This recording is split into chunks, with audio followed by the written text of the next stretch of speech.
you want to stand out from the crowd, stand out in your job, obviously the first thing you need to do is write and speak in a way that is clear and full of meaning, avoiding jargon and buzzwords.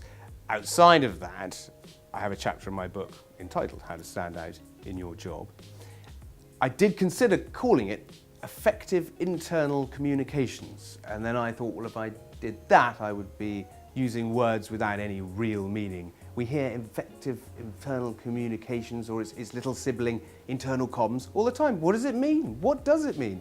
I'd need to go and ask someone in human resources what that means, and they would probably not be able to explain it properly.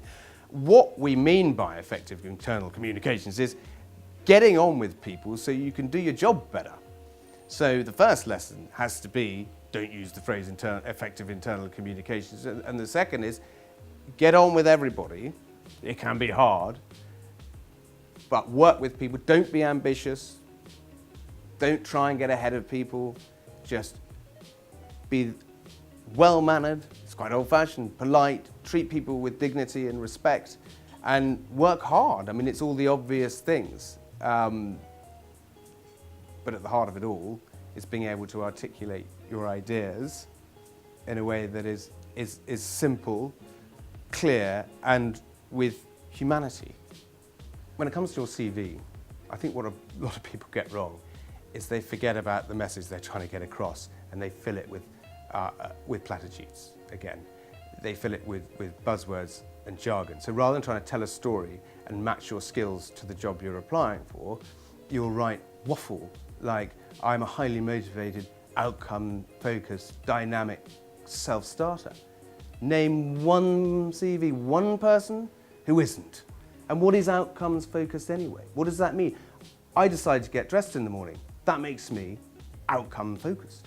It's telling people vague platitudes about yourself and not telling people why you're good at your job.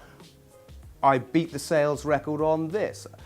If someone tells me they've climbed Mount Everest, I know with absolute clarity that they have guts and stamina. They don't need to tell me that.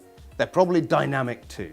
Everyone's dynamic. And rather like innovative, name a company or a person that doesn't describe themselves as dynamic. We need to find new ways to articulate why we're the best at this job and why you should employ me. And the reason is because I'm bloody good at this, and this is how I can prove it. So with CVs, keep them short. Keep them to a page. Less is more. Intrigue people. Say something interesting about yourself. Do not fill it with vague waffle about being a dynamic self-starter who's outcome focused.